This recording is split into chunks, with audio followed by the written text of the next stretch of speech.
Bonjour à toutes et à tous. Bon, je vous espère en pleine forme.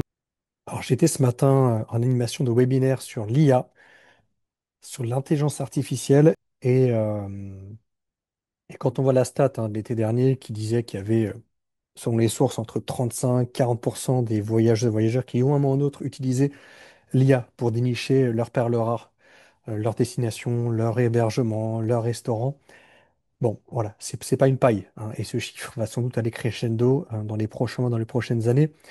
Donc l'enjeu pour vous, on vous le rappelle, c'est non seulement d'être visible sur le traditionnel Google, mais aussi d'être visible sur les différentes IA, avec ChatGPT en pôle, mais potentiellement avec les autres, Claude, Perplexity, Gemini, Mistral, etc., etc.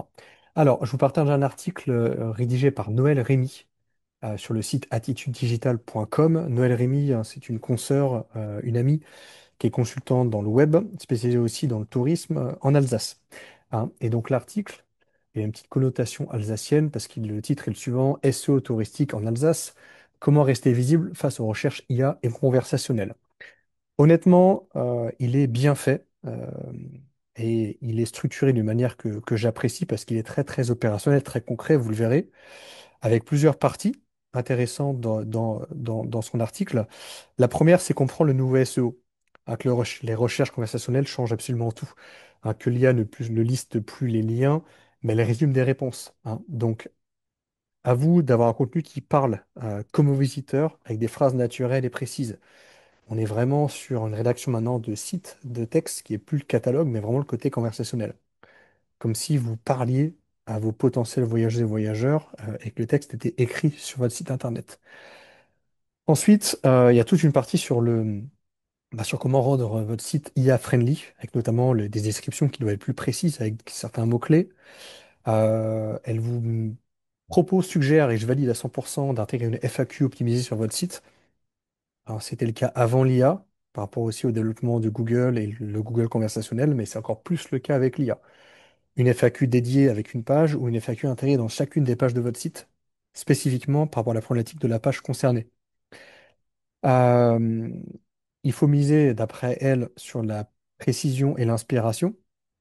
L'IA, comme Google, adore les sites qui vont inspirer, donc raconter quelques anecdotes locales, des petites histoires, une sorte de mini-guide, au lieu d'avoir une page à voir à faire. Voilà, c'est vous, l'expert territorial. Mutez-vous en office de tourisme ultra spécifique avec vos conseils de séjour, vos conseils de visite, pour que les gens puissent être inspirés à venir sur votre lieu et principalement sur votre hébergement. Structurer aussi l'information de manière pratique sur des choses très factuelles, les horaires, les services, les moyens de paiement, les photos légendées, etc., etc. Et donc la conclusion, je cite, l'avenir de la visiter ne passera pas seulement par Google, mais par l'IA. Anticipez dès maintenant, écrivez quand vous parlez à vos clients, répondez à leurs vraies questions et faites rayonner votre ancrage local.